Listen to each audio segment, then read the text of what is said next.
ขวงพงษาลีสรุปทดถอนบทเรียนเวียกงานป้องกันศาสตร์ป้องกันความสงบ 6 เดือนต้นปี และวางทิศทาง 6 เดือนท้ายปี 2026 ในท่ามกลางสภาพการของโลกและภาคพื้น ที่พร้อมพันเปไปอย่างซับซ้อนบวกกับสิ่งท้าทายใหม่ๆ ที่เกิดขึ้นตามชายแดนและภายในกำลังประกอบอาวุธป้องกันศาสตร์ป้องกันความสงบแขวงพงษาลียังคงยืนยันถึงบทบาทที่สำคัญนักแน่นในการปกปักรักษาอธิปไตยพื้นแผ่นดินอันครบถ้วนและความสงบสุขของประชาชนบรรดาเผ่าไว้ให้มั่นคงในตอนบ่ายของวันที่27กรกฎาคม2026นี้อยู่ที่ห้องประชุมกองบัญชาการทหารแขวงพงษาลีได้จัดกองประชุมสรุปทดถอนบทเรียนเวียกงานป้องกันศาสตร์ป้องกันความสงบประจำ6 เดือนต้นปี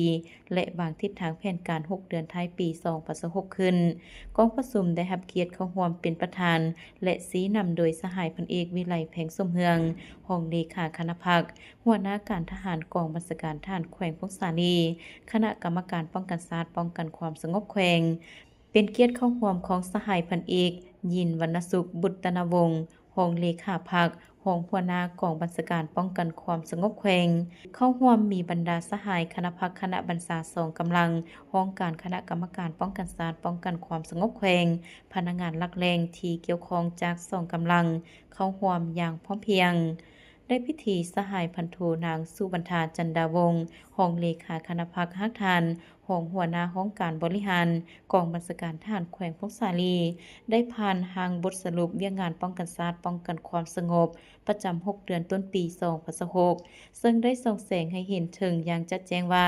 ภายใต้การนำพาชี้นำอย่างใกล้ชิดติดเทศของศูนย์กลางและขององค์คณะพรรคแขวงกำลังป้องกันศาสตร์ป้องกันความสงบได้รักษาความสามัคคีเป็นเอกภาพเพิ่มทวีการลาดตระเวนป้องกันสายแดนแก้ไขปรากฏการณ์ย่อท้อต่างๆเป็นต้นแมนปัญหายาเสพติดการลักลอบเข้าออกเมืองผิดกฎหมายการค้าขายเถื่อนและปลุกระดมปั่นป่วนแบ่งแยกความสามัคคี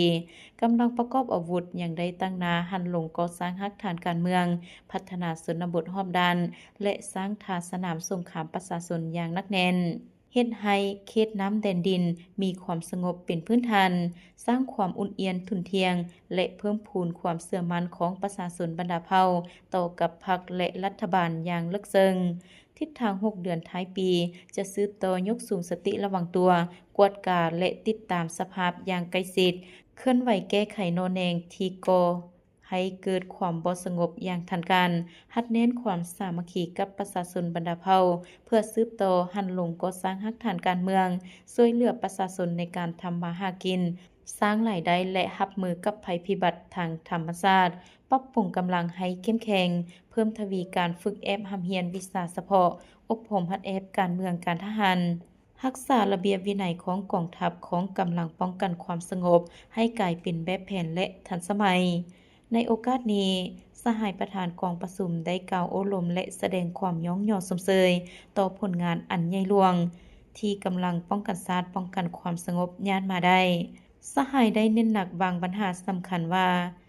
ความสงบของแขวงพงษาลีคือความสงบของพื้นแผ่นดินลาวทั้งชาติแต่ละสหายบ่เพียงแต่เป็นผู้ถืออาวุธปกป้องรักษาชายแดนแต่แม้นผู้ปกป้องรักษาความหวังหอยยิ้มและความสมบูรณ์ผลสุขของประชาชน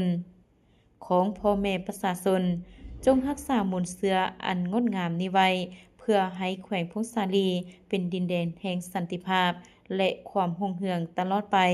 กองประชุมได้อัดลงด้วยความเอกภาพความภาคภูมิใจและเต็มไปด้วยพลังอันสูงส่งของนักรบป้องกันศาสตร์ป้องกันความสงบทุกสหายที่จะพร้อมกันปฏิบัติแผนการ6 เดือนท้ายปี 2026ให้มีชัยชนะอันยิ่งใหญ่กว่าเก่า